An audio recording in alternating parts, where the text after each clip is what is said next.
Good. Welcome back. How are you doing? Good, yeah. Good. Last time we talked about self-care. What did that self-care kind of look like for you?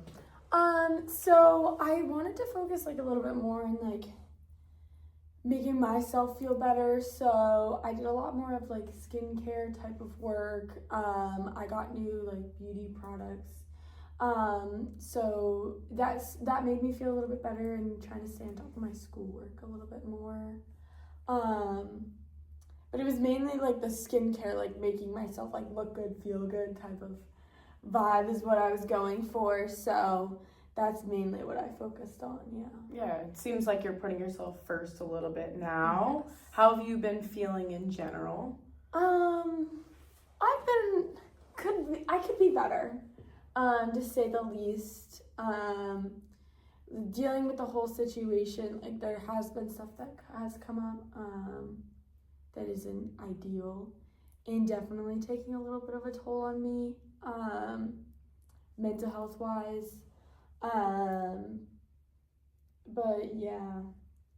You definitely seem a little overwhelmed. Yeah. Do you mind sharing with me what's happened recently? Yeah, so a couple weeks ago, my ex Chris came onto campus for one of the football games, and it was just completely unwarranted. It was just so unnecessary. It was right after the breakup, nothing really was healed. He's ended up staying the entire weekend, which I found weird because when we were still together trying to get him to come on campus as someone that graduated a couple months before, he was like, no, that's weird. No, I'm not doing that. No. But now that we're not together, he's like, oh, I'm going to come on campus. I'm going to party all weekend on campus too. In the dorms where I live. So that was really cool. And it just ended up being kind of a lot. Definitely. He was with another girl already, which that was good.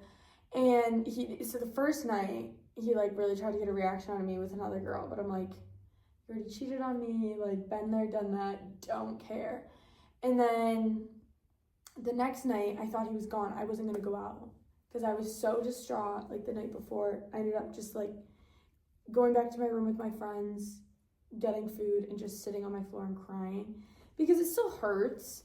And then the second night, he shows up again. I don't think he's there. I didn't plan on going out. I was like, you know what, it's not a good idea if he's such a mess last night, just not a good idea. But then my friends were like, there's no way he's still here. He refused to stay for a long weekend with you. There's no way he's still here. So that's what we thought. Next thing you know, he shows up and he's with my ex-roommates, which was just total, that's how you get a reaction out of me. Best way to say it. He knows what the hell they put me through and how terrible they are as human beings, proceeds to still talk to them, and then I tried to talk to him, and then that didn't end up going well. So I've been kind of dealing with that a bit. Do you think there was any certain reason why you wanted to talk to him, for more clarity purposes, or it's just discomfort with him being on campus with you? Yeah, I think it was, I wanted to say hey, why are you here? Please don't come back. Please stay away from me. I was still getting the no caller ID calls. I think I had up to 63 at one point. I had to go through a whole case on my phone. I think I had 63 no caller ID calls. He tried to log into my Snapchat a bunch of times. He was emailing me and everything. And so then after that weekend, I was like, you know what, I'm not doing this anymore. He kept no caller IDing me that whole next week. And then that weekend, the next weekend after that, I ended up answering the phone to one of them by accident. Because my friend was looking for me and I was drinking, so I just stupidly answered it. And I could just hear this really creepy, heavy breathing. I knew it was him. It was so creepy and weird. And then the Snapchat logins kept trying to happen. So then I ended up just going to campus police. I have a whole file on my phone for it. And they wanted to know trespass him, but I said no. Because he did go to school here. But I got a no contact, so he's legally not supposed to have any form of contact with me. He can't come up to me. He can't call me. He can't text me. He can't log into any of my shit. But we'll see how that ends up going. Yeah, it seems like you took some steps to really help yourself heal. Do you feel better since telling campus police about the situation? Yeah. Safer, for that matter? I definitely feel safer. I mean, this past weekend, no, 2 weekends ago, he was here for the football game, which he notified campus police that he was coming, which he's supposed to do. He came for the football game. I did not see him again, which, thank God. But he tried to log into my Snapchat the night before.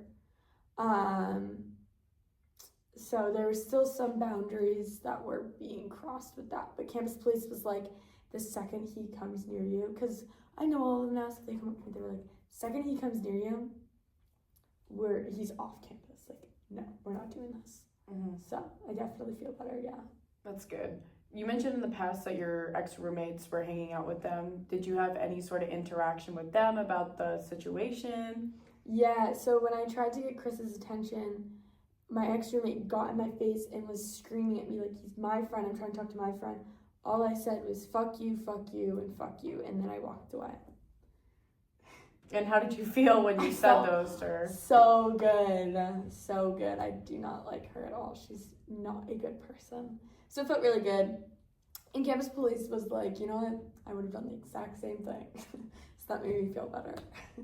Do you feel like when you got to talk to him, it gave you like clarity with stuff that he was saying to you? Do you feel like he understood your viewpoint of being uncomfortable with him being on campus? No, we didn't even end up having a conversation. Campus police was the one.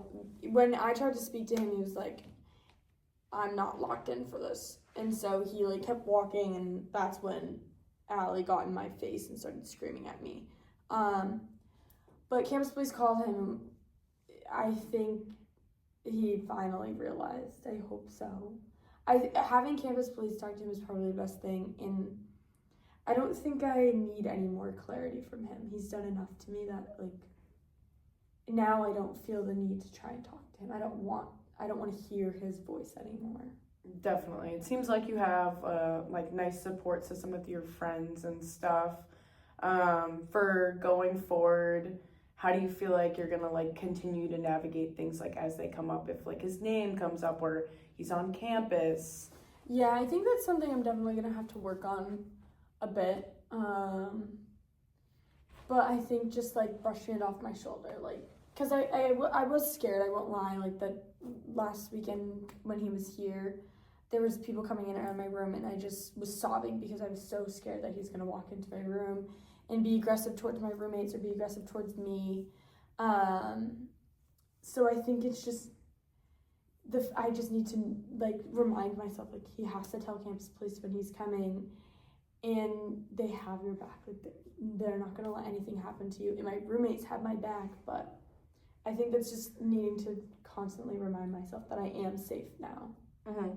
You mentioned that your roommates might be scared, and there was like definitely some like aggressive factors. And in our previous session, you talked about like emotional abuse that you were going through. Do you feel like there was like a specific time in your relationship where you felt like unsafe for your friends that you feel like kind of like came up when this all happened? Yeah, there's definitely multiple occasions. He, especially like if it comes with drinking, and he probably was drinking, he would always say like the nastiest things to me. He'd say really nasty things to my friends too.